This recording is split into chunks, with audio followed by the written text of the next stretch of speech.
Hi everyone, hail and welcome along to this very special episode of the Endless Celts podcast. We're recording this show tonight in advance of the ACSOM Charity Weekender, which we're absolutely delighted to be a part of this weekend. All funds raised from any donations this weekend will be going to St Mary's in the Carlton, not only the birthplace of Celtic, but a major stakeholder in lots of local charitable causes. So we're really hoping to raise as much funds as we possibly can. We appreciate it's a hard time of year, but anything you have that you can donate, please do so. And again, we thank Paul John Dykes and all the ACSOM team for allowing us to be part of this. We're absolutely thrilled. Like I say, if you haven't heard of us before, we're a relatively new podcast. We just started this year. And as you can see along the bottom, we're available on all the usual outlets, so feel free to subscribe and listen in if you so desire to do so. So for those of you not familiar with the podcast, I'm not the usual host. I'm one of the regular contributors. Stephen and the other co-host, John, have decided to sit this one out tonight, so they've left it in the hands of us four mere mortals to try and keep things ticking along for tonight. So I'll just introduce we've got Ross, Willie and Francis joining us for tonight. How are you doing, boys? Very well, mate. All good, Very mate. well. Good. Yeah, all good. Excited about this. Mm-hmm.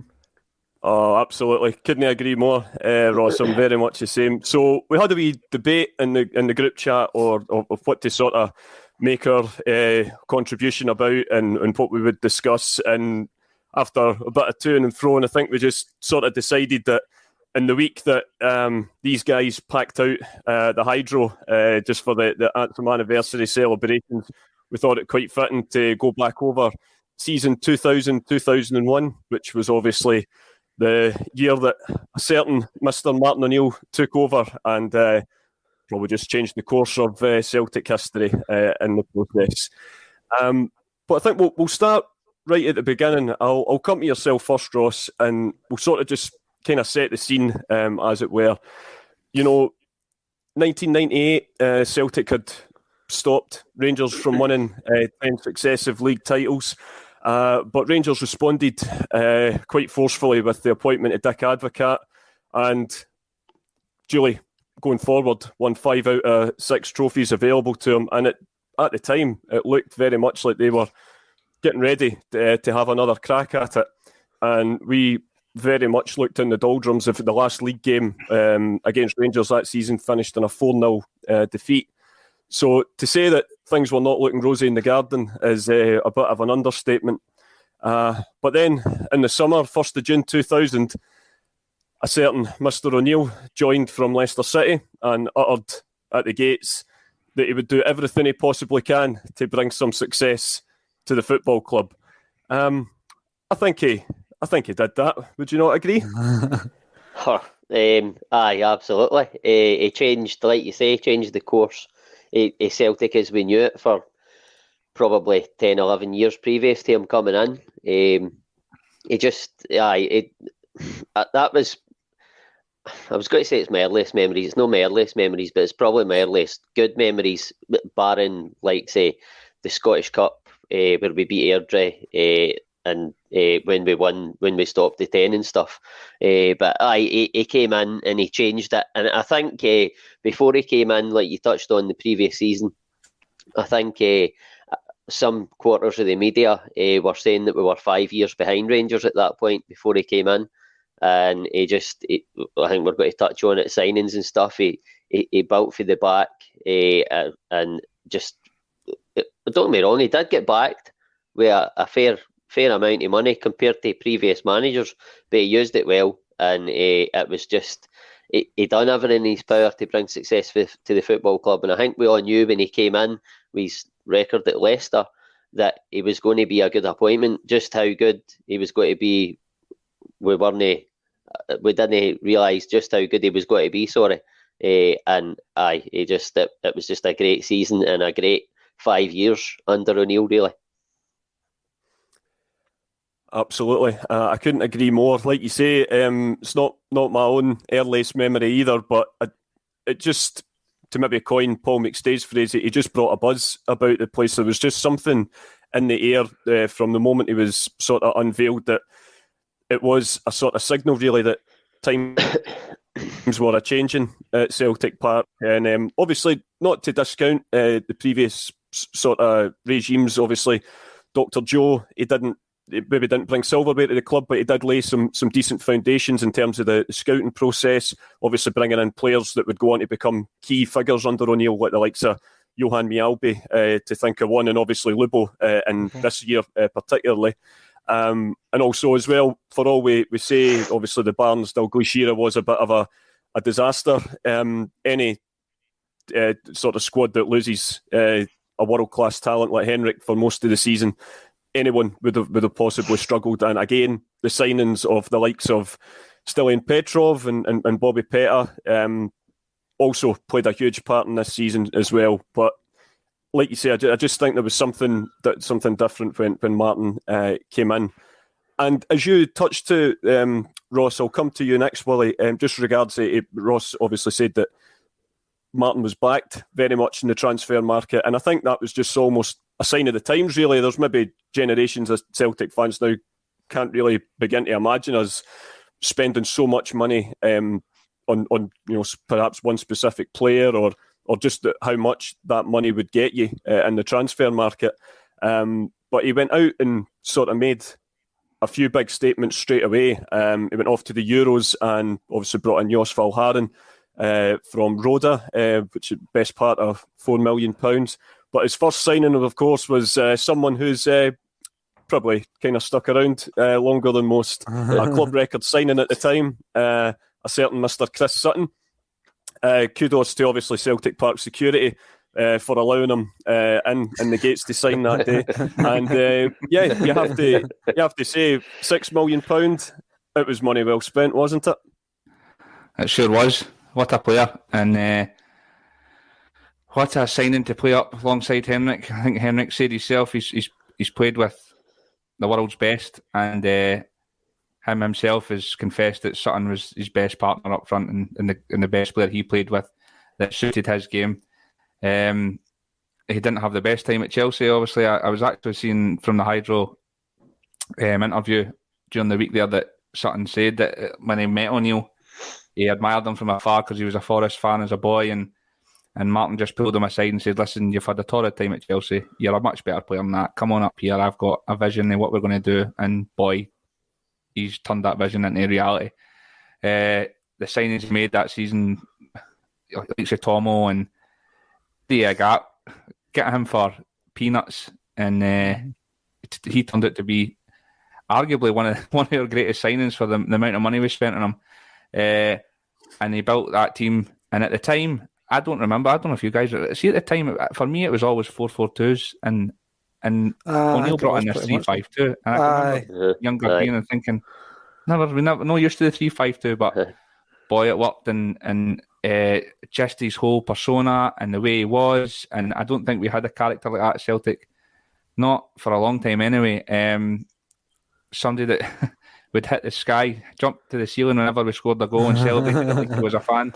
It's just so refreshing when he came in, and I mean, they're most probably my greatest memories as a Celtic fan. That team, which is arguably, obviously the Lions and stuff, but that team's arguably one of the greatest, if not the greatest Celtic side, definitely the modern era anyway. And the team we had at the time, we were absolutely spoiled. At the time, you don't realise it, but now looking back, the players we had, it's just unbelievable that we were allowed to go and see our team play that football, and that we had these world-class players at our helm. And the majority of that's down to Martin O'Neill. Yeah, I couldn't agree more. Like I say, that's sort of where I get it. I think it sort of changed the identity of the club. It's sort of, like you say, we can't really ever compare anyone to the Lisbon Lions, but I think he was the identity and the rapport he had with his own players. It had that kind of feel about it. And you see it, the Lisbon Lions sort of wax lyrical about Martin as well. You know, the way he would conduct himself around the pitch, and Francis, I actually think one of the earliest things, one of the first things he actually did was take the Lisbon Lions out for dinner.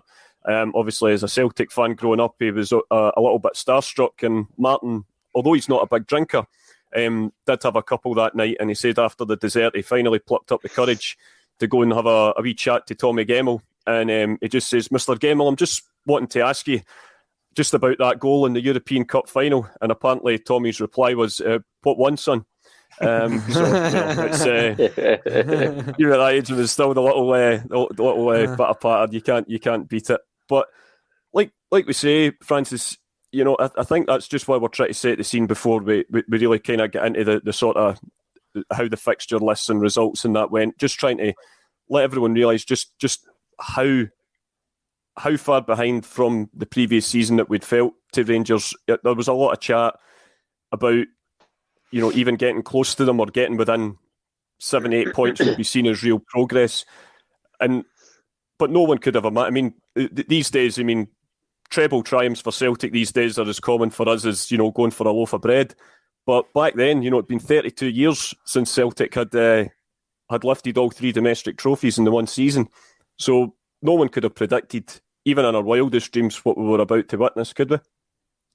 Nah, I don't think so. Obviously, we'll get into more detail on that, but when you actually see the season, like the type of season we had, it was absolutely amazing. It was, like you said, like Martin O'Neill just, for us in the 21st century, changed the sort of the landscape of Scottish football and Celtic's favour and things like that. And like you said, the immortal words on the steps and that, saying he'll do everything possible to bring success to this club and stuff. And yeah, it was such a great season, and I can't wait to talk about it.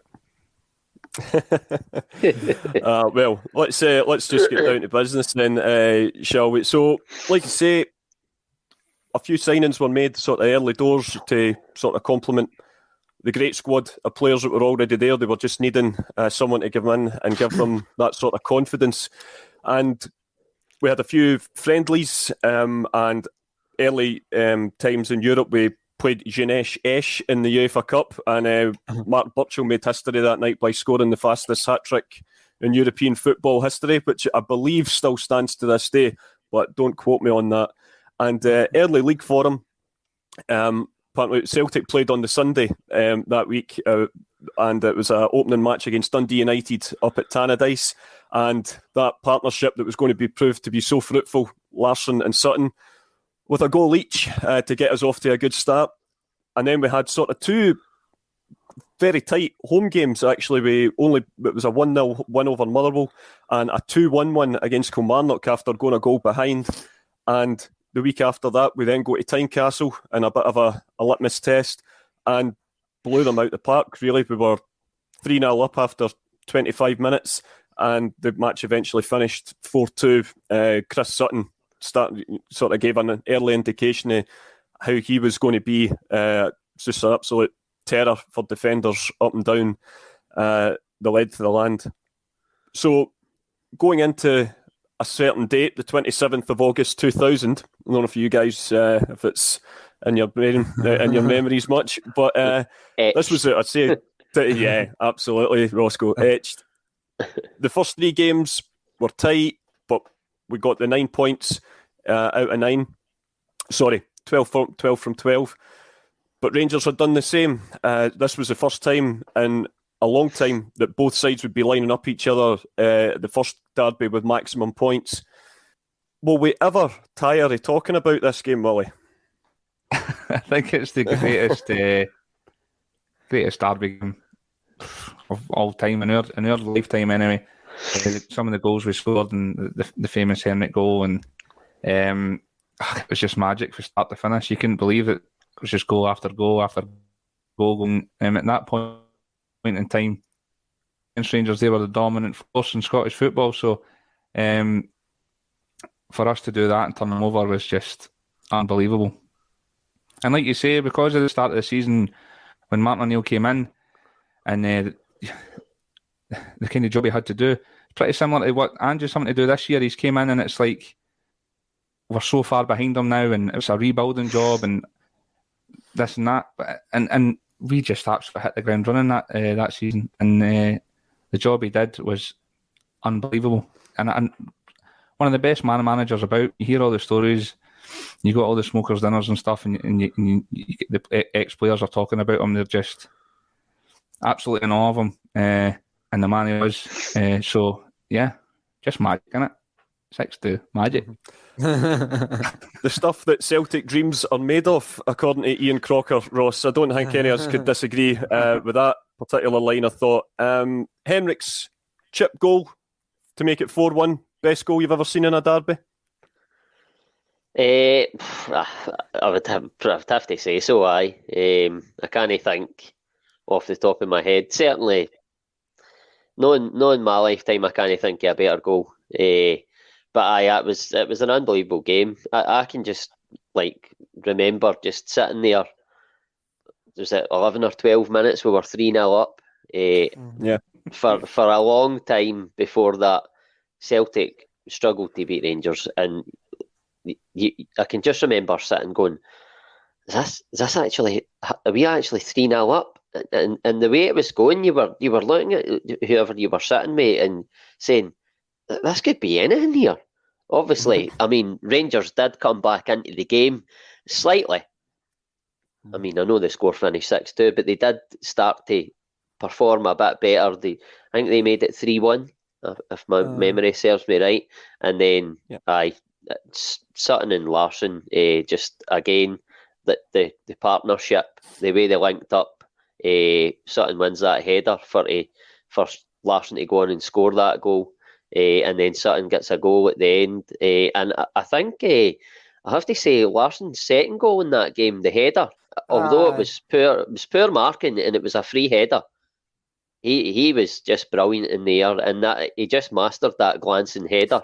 I don't know if we'll touch on it later on in the podcast, but one of my favourite headers that I've ever seen Larsson scoring, out with the two in the UEFA Cup final, was the semi-final against Dundee United this season, where he's like beyond the front post. He sort of dives in. How he gets that in, I'll never know. He must have a neck like a giraffe. But unbelievable in there, unbelievable player, and absolutely privileged and honoured to have watched him in a Celtic shirt for 7 years. And what a guy to stay with us for as long as he did. He owed us nothing, but he just loved the club, and that just doesn't happen anymore. But what a game of football. Even the way Lambert smashes that in, the celebration, you see him running away, and the camera is at the back of his head, and you can just picture his face. He's like wide mouth, can't believe what's happening either. Can he hang? The whole stadium just you just couldn't believe it. But what an amazing game. Absolutely amazing game. Absolutely. And Francis, another, I'm just almost going to be robbing from Ian Crocker's dictionary again here.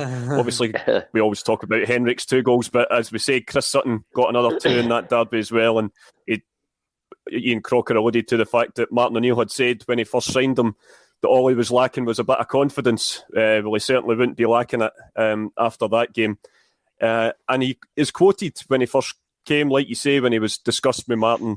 Yes, Rangers at that point were, the benchmark, but he wasn't coming up here to settle for second place, wasn't he? He made it quite clear from the start that getting the league title back to Celtic Park was an obsession for him, really. Well, let's not forget, Chris Sutton was a Premiership winner with Blackburn Rovers only a couple of seasons before it, so this was a guy that's a winner. Had scored goals at teams like Norwich and stuff like that, so it was a big player. It was a gamble as shelling out $6 million for him, considering he struggled at Chelsea. But you touched on it there, the first game against Dundee United. That's what anything you want to do as a striker to get off to a great start and done it. But then even better to come into a derby match and score after about 20 seconds or whatever it was. Just scored that early into a game, and then obviously he finishes it off. But with the goal right at the end of the game, and I think when you look at the game as well, for a neutral, it must have been brilliant to watch because there was so many good goals. I mean, even think it was Van Bronckhorst who scored Rangers' second goal. That was actually a pretty decent free kick, if being all honest. But like Lambert's goal was brilliant, just the set up play by Moravcik. Petrov's header was a good goal. Sutton's second goal was just still got all that determination. Mahid running down the park, and obviously Larsson's header and the chip that we got the immortal line of "This is sensational" or "That is sensational." It was just it was just an absolutely brilliant game. And yeah, Chris Sutton obviously got off to a pretty good start as a Celtic player, but just absolutely cemented himself after that game. 2 goals in your first derby match. If you're not, like you say, if you're not confident before that, you're going to be flying straight after it. Absolutely. And yeah, he became a bit of a god for us that day. And let's be honest, 21 years later, he still is. What more can you say about the man? We just love him to bits. Even some of the quotes that were coming out from the big event on Monday night there were just absolutely fantastic. And yeah, like I say, for any of the kids listening today, yep, apparently 20 years ago, 6 million quid got you a Premier League winner. So, how times have changed. And also, Premier League managers would leave the likes of Leicester to come to us. No, the opposite way about. No, the opposite way. Aye, exactly, Willie. Absolutely, absolutely. I feel Leicester, funny enough. Yeah, exactly. But after that game, and this is one of the things, again, just shows you how much football's changed. No transfer window back then, Ross.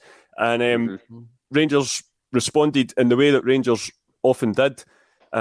They spent big going into the autumn and to try and make sure that this was just going to be a blip on their jotter, and that would such a result wouldn't happen again.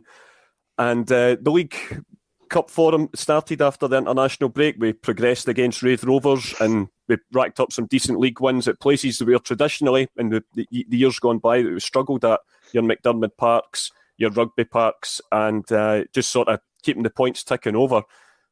Normally, in years gone by again, the autumn was when we would start to sort of fade away a little bit. But for a change, we started pulling ahead. Rangers lost numerous games, and questions were starting to get asked of Dick Advocaat if he could sort of handle the heat with having a heavyweight opponent in Martin O'Neill. But like I say, the response in terms of the transfer market, they forked out what is still a Scottish League record, £12 million for Tore Andre Flo from Chelsea. Celtic responded by buying Alan Thompson from Aston Villa for just short of £3, and Didier Agathe on a permanent deal from Hibs for £35,000. So who do you think got the better value for money? Is that for me? Sorry. That's for you, Roscoe. Sorry. That's for me, aye.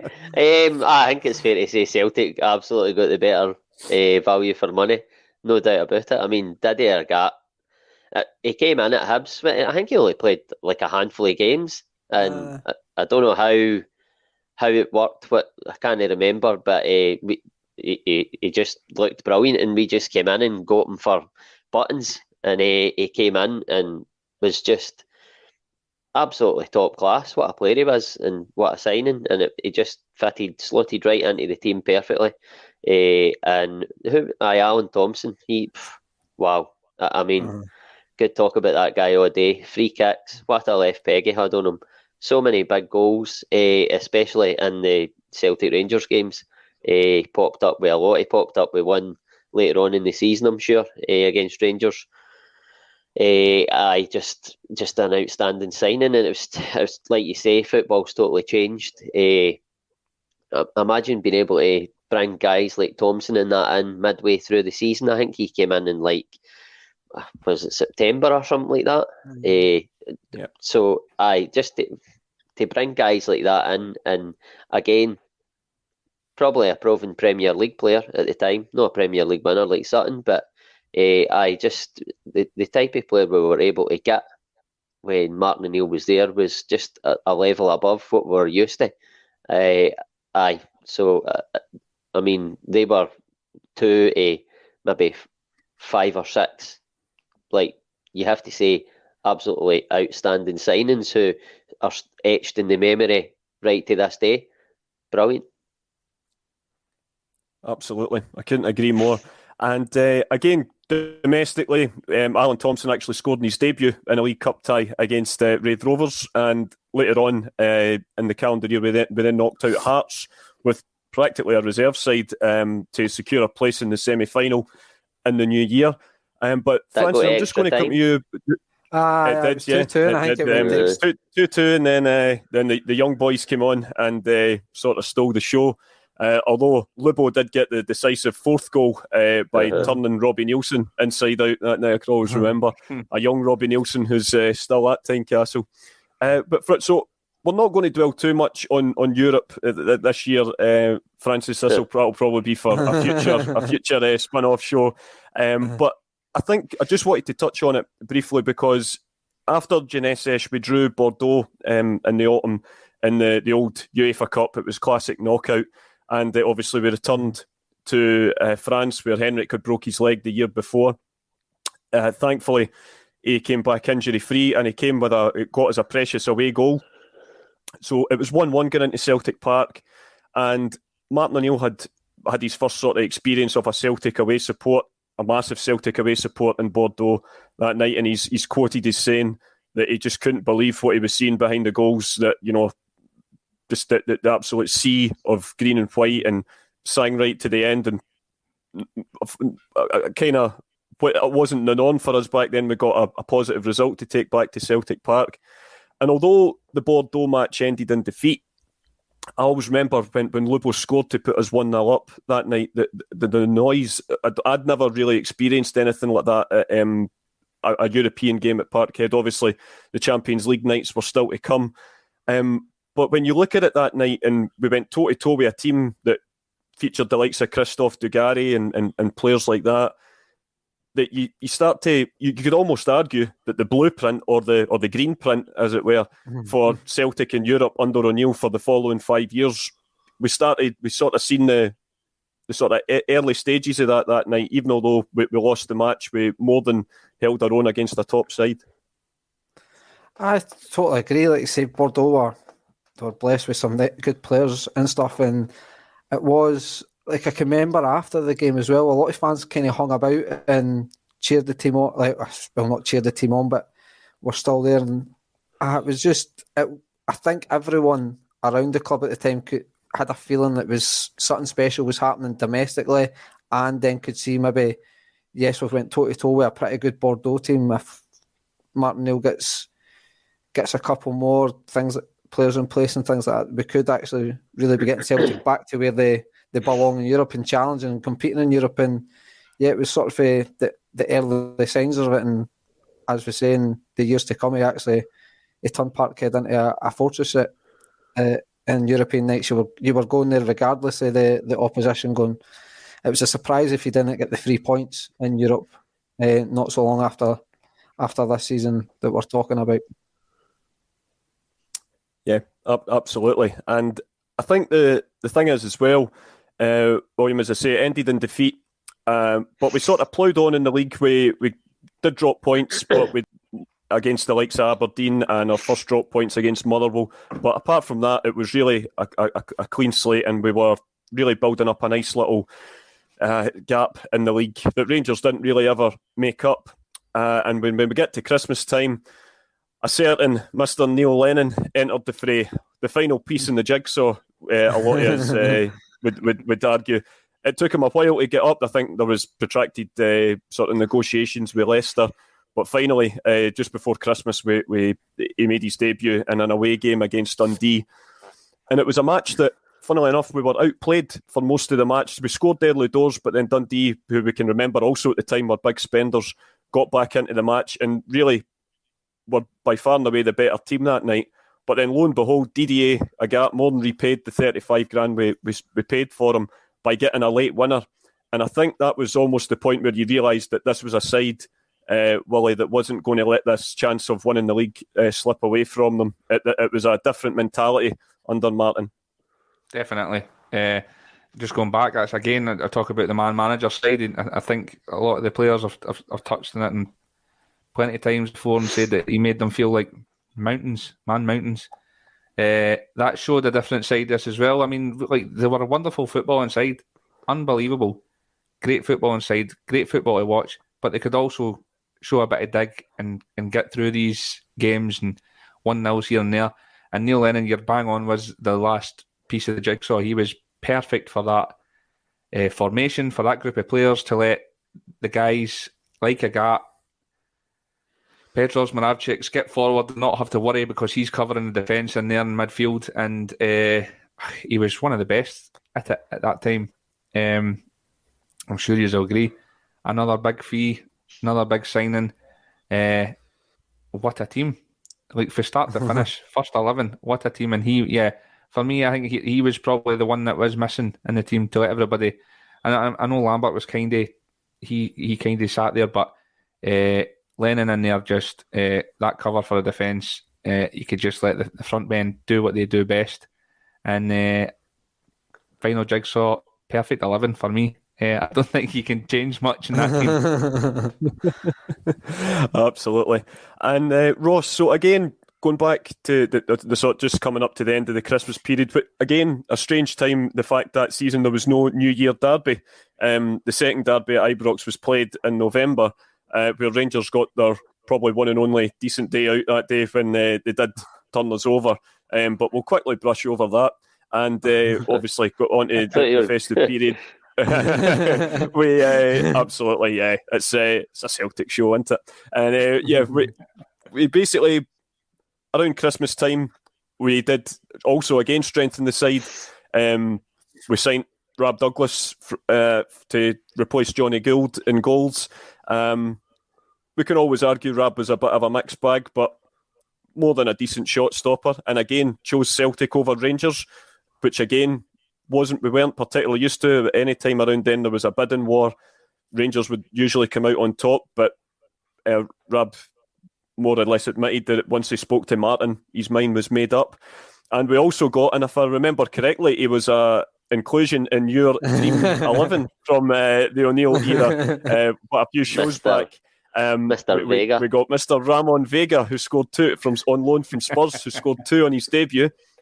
We then had another tricky tie away on Boxing Day up at Tannadice, which again we came through with, which led us up to the last game before the winter break, which was a 6-0 win against Kilmarnock. I don't know if anyone remembers, but it's probably one of my favourite passes of a football I've ever seen, when Johan Mialbi just pings it down the right wing for Stilian Petrov to latch onto it, and he crosses it over for Henrik. So I think that was his second or the third goal of that game. He scored 4 and Sutton got 2.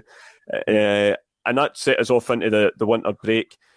And that was sort of the first time any of us had really experienced that.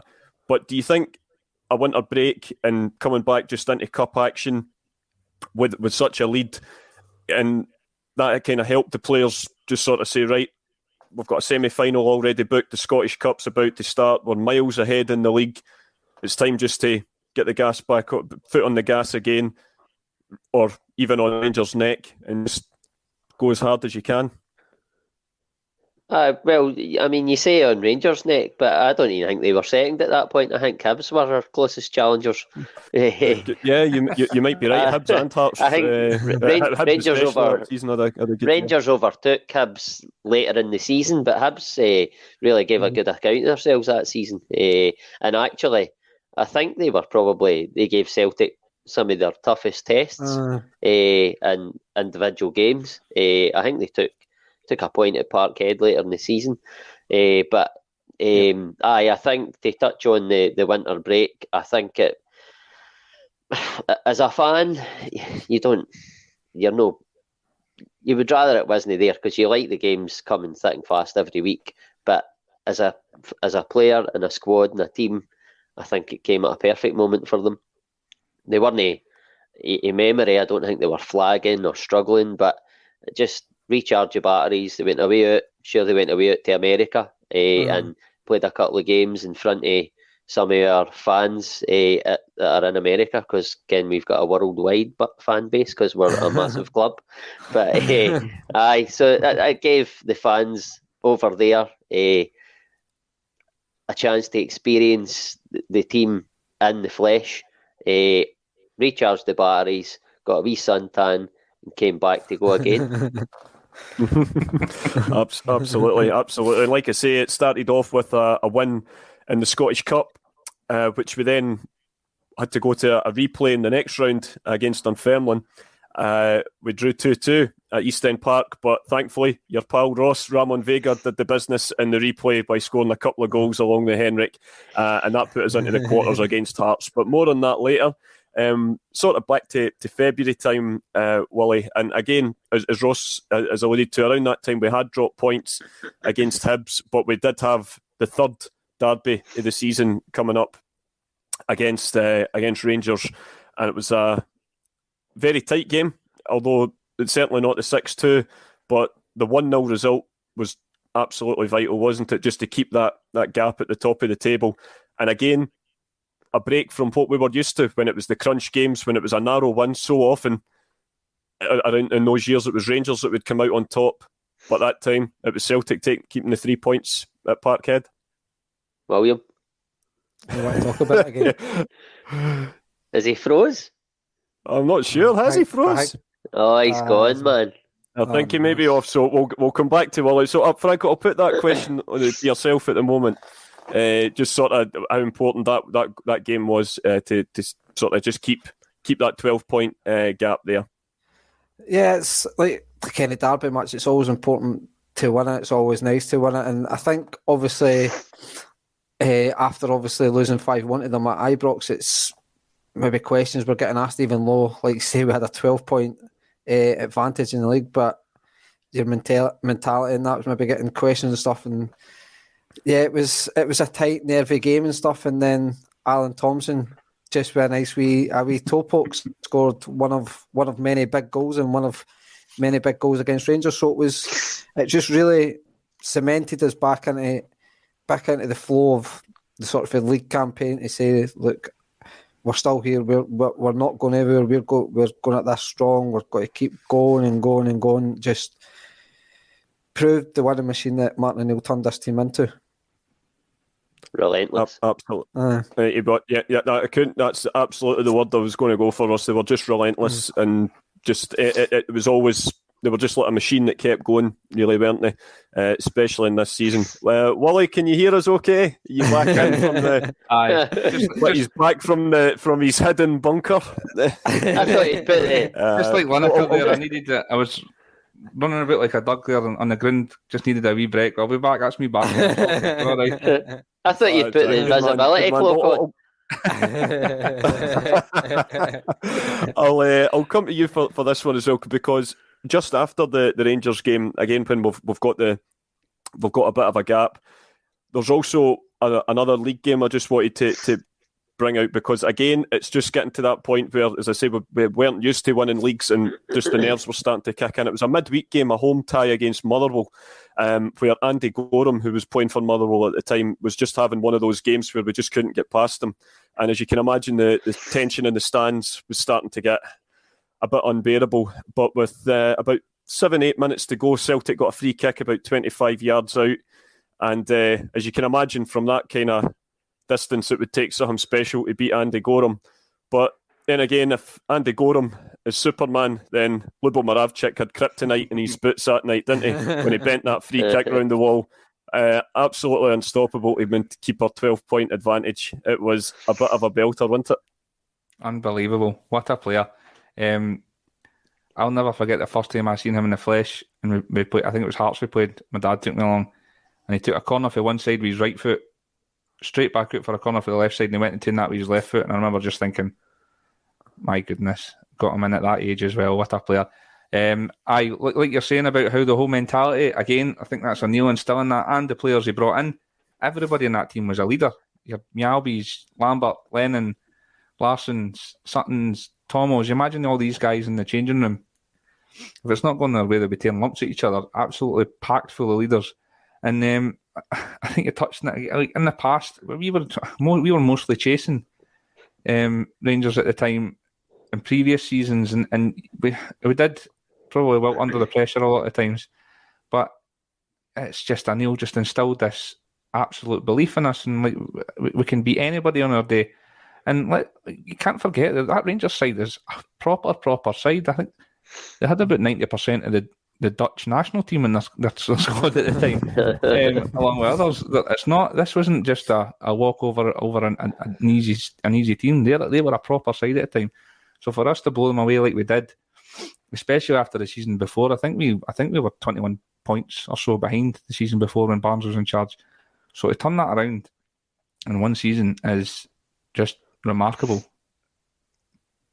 Yeah, it absolutely is. And like you say, Rangers, absolutely. I think that's what makes the achievement even greater, just how good a side Rangers were at the time. Like you say, absolutely packed, back to front with Dutch superstars, which absolutely, of course, is the reason why the fans all wore orange at the cup final the year before. I'm sure there was no other reasons why. But Ross, we'll come to yourself just regarding the other derby that took place around that time. Was at Hampden, the League Cup semi-final. Again, another match where Rangers would traditionally have been the favourites. The League Cup was always a trophy that they used to sort of have the jinx on us. But again, Ramon Vega wins the header, cannons off the bar, Sutton puts it in on the half volley. A couple of minutes later, Henrik chips Kloss again. We're 2-0 up after 15, 16 minutes, and we're thinking, is this going to be another 6-2? But we were quite happy with a place in the final and a 3-1, weren't we? Oh, aye, absolutely. My favourite moment of that game was Bob Malcolm falling flat in his face. But to touch on the... Did you say it was Sutton that scored the first goal? It was. Now Vega but does the header, but it cannons off the bar and Sutton volleys it in. But the camera goes straight to Ramon Vega. Well, that's what I'm going to say, right? Because I can remember being in the pub watching that game, right? And I had Vega to score the first goal. He's headered it. And then the camera panned to him. I was jumping about the pub going, yes, I've won the bet and all that. And then the next minute it was like Sutton had scored and I was like, what? Didn't even see him putting it in the net. I totally assumed it was Vega. But I quickly got over it when we brushed him aside and won 3-1 and got into the final of the cup. And like you say, that was another sort of duck, if you like, broke. Beat Rangers in the cup. We got over the line with a game against them that you've touched on that looked like it was going to be 0-0, and Alan Thompson popped up and was there Brian Laudrup that day. It was a great game, and it's one that sticks in the memory of that semi-final because of that bet. But I mean, I'm over it now. Just don't look like it, to be fair. I think I was getting back about 30 quid or something. That's a lot of money when you were an apprentice. A lot of money when you were earning £30 a week in an apprenticeship. I got you more than a few halves in the minors at that point. Tell me about that. So, like I say, that result booked us our spot in the first cup final of the season. The first match where we actually sported that fantastic hoops that Ross is sporting tonight. It came out on St Patrick's Day, so you can imagine there was more than a few purchases of it in the stands.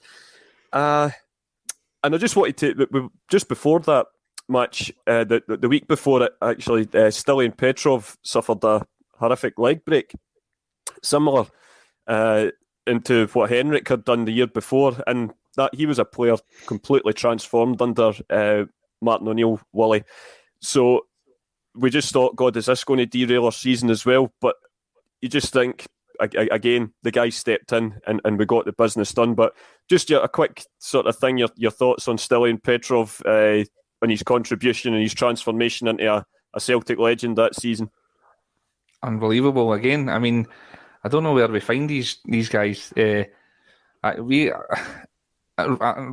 we went to a smokers room and he was discussing about when Martin O'Neill came in, actually, and he says that at the time Barnes and that he came across, he didn't know the language, he was still a young boy. I think he said that Barnes was in training, going in at the knee, slide challenging them on that. Yeah, what am I doing here? And just to give a wee insight, what he says about Martin O'Neill, I think he was talking about when he was with the club under Barnes, and his girlfriend and his dad and all that. They're all back home in Bulgaria, and they're not getting across to see him. And I think he had an appearance bonus, and all he needed was one more appearance to get a bonus, and with that bonus he was going to pay for his girlfriend and his dad to come over on a flight, see a game, and obviously spend some time with him. And for whatever reason, Barnes and that didn't play him, and he never got his bonus. And he said he came back that pre-season, he was overweight. He was thinking he's not got a future at the club. And Martin O'Neill came in, and he said the first conversation he had with Martin O'Neill was Martin O'Neill sat him down in his office and said, right, first of all, that contract you're on is ridiculous. We're going to give you a new one. I'm going to pay you what you deserve to get paid. Gave him his vision. He says, you need to work hard if you want to be in this team, but I believe you've got what it takes. And Stan said he made him feel like a man mountain.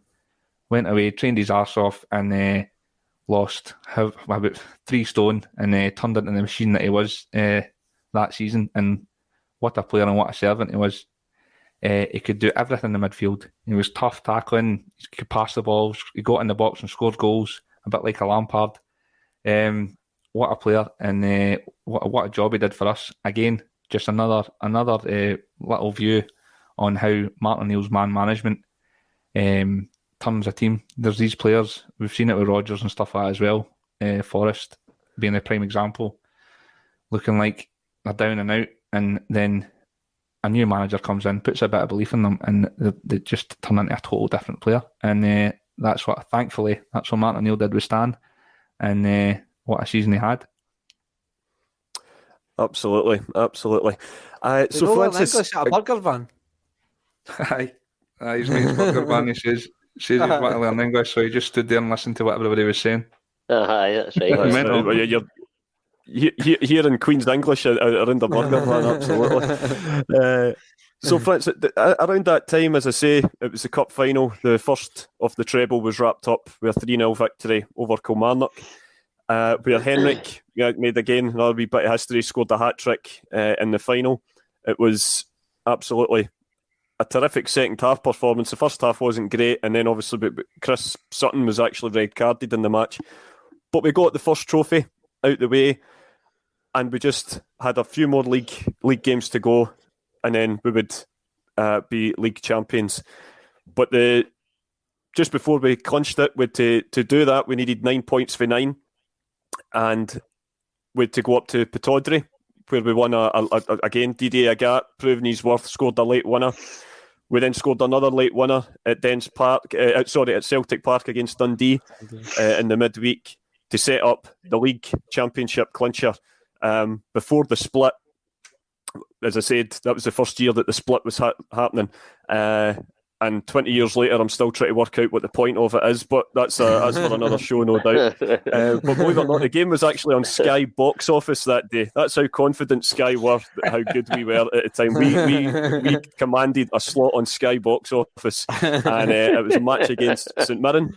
And where, of all the unlikeliest of heroes, Tommy Johnson scored the winner, and it was a pretty nervous affair, pretty similar almost to St Johnstone when we stopped the 10 a few years previously. A match where we maybe should have won by more, ended up being a bit nervous. But just to think, as we've spoke about, from where we were at one point the year before, 21 points behind Rangers, we had secured the title before the Easter holidays. That's not bad going, isn't it? It's okay, isn't it? It's kind of couldn't have asked for anything more. Like you say, obviously you win the League Cup final. It's back then it was played a wee bit later than what it is now, but it's still played early enough that if you're in a good position in the league, you win a trophy, it gives you a wee kick to keep going. You get a wee feel for winning a trophy, so you kick on. And yeah, like you said, we went up to Aberdeen. It's even back then we liked a wee important result up at Pittodrie. It seems to have a wee thing. Exton Celtic, just Pittodrie and big results. And yeah, going on to obviously the St Mirren game where Tommy Johnson, I think Tommy Johnson actually had a pretty decent season that season in terms of he scored. I'm not saying he scored lots of it, but he seemed to score important goals. Had quite a few assists and stuff, and so yeah, he'll always have a wee bit of history in Celtic. The fact that his goal technically he scored the goal that secured the league, so to speak, that season. So, and then he won it with what it would have been 6 games still to play. It was just party time for for a couple months. Absolutely, party time indeed. But of course, the following week, Ross, we booked our place in the Scottish Cup final with beating Dundee United in the semis. Henrik scoring that magnificent header, as you alluded to earlier, to set us up on our way, and 2 further goals in the second half sealed our spot in the cup final. But as Francis alluded to, we had a couple of games before that we had to sort of round the season off, and the laptop loyal and all the Daily Record and their friends at the Sun were telling us that this was going to be the Celtic have had a great season, but obviously there was one final match against Rangers to be played at Ibrox, where we hadn't won for 6.5 years, and normal service would be resumed, and the Teddy Bears would have a nice day in the sunshine. Lubo and Henrik had other ideas, didn't they? Oh, aye. I mean, again, I remember I actually missed the start of that game because I was working. I mean, I was about a second-year apprentice, so God knows what I was doing working on a Sunday, but I was. Working on the Sabbath, I tell you. I know. Blasphemy. I must have got coerced into it. But I think it was Lubo opened the scoring that day. Aye. Yeah, Lubo got the first 2, yeah. Aye. So I missed his first goal. Obviously, he didn't have the benefit of recording and stuff then, so it was just missed. But aye, I mean, Celtic, I don't know, was it something like maybe, I think it was about 6 years or something for they'd won at Ibrox. 6.5. Aye, and again, like the 6-2 game, I've come in, it's 1-0, you're like, okay, we're winning 1-0 at Ibrox, there's a long way to go, and obviously we've been the better team throughout the course of the season, but 2-0, 3-0, you're again in disbelief. This is Ibrox we're at, do you know what I mean? This just doesn't happen, but it did, and it continued to happen after that, because as we've touched on, O'Neill changed the course of Celtic in a new century, and we've never looked back since. But even Larsson's goal that day, to get it in for that angle, was just epitomised him again. He was just a phenomenal goal scorer. He scored every single type of goal you could possibly think of, and I think that season he finished with like 53 goals or something. I mean, if you've got a guy that's scoring you 53 goals in one season, you're going to win every single trophy. You just are. See that third goal at Ibrox? That third goal at Ibrox. The third goal at Ibrox, if you're Sean Maloney, you're sliding in and nicking that like, hey, all day.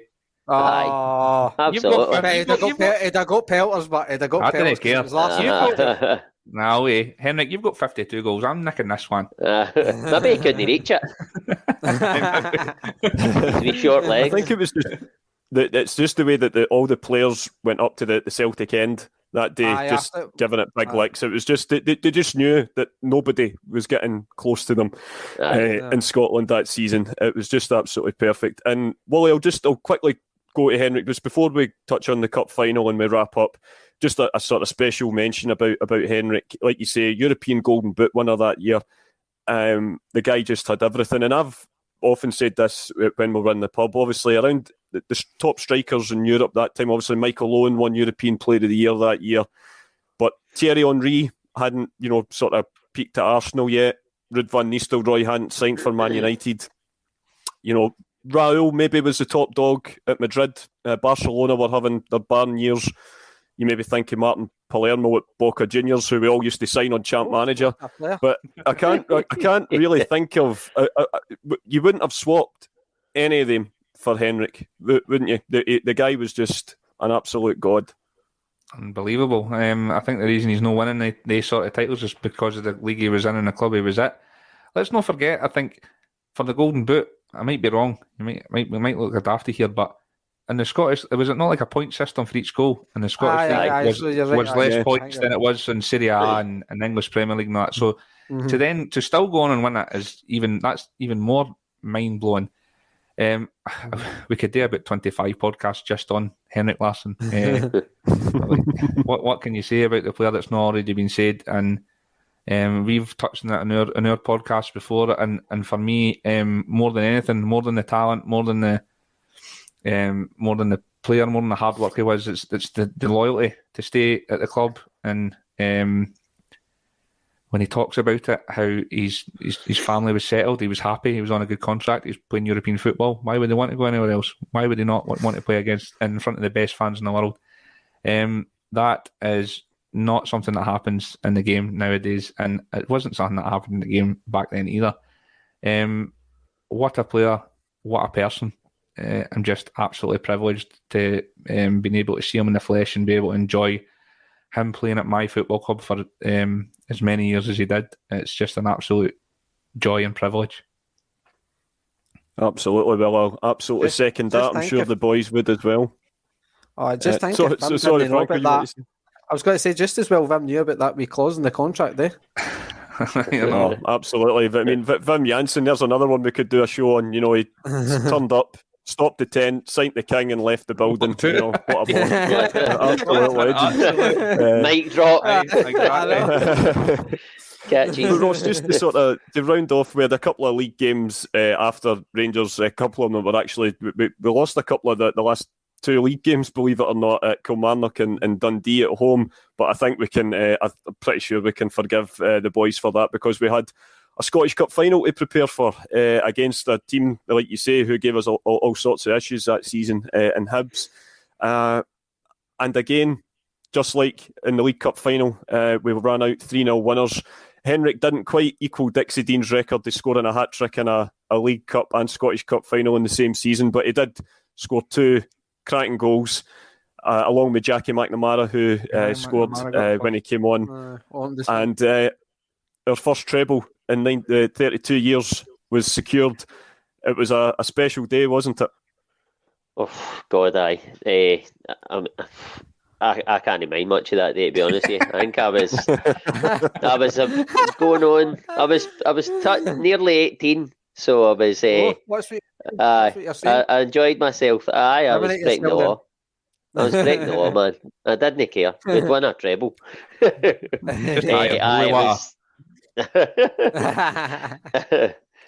was a great performance against a team who were playing really well at the time, and they just blew them off the park.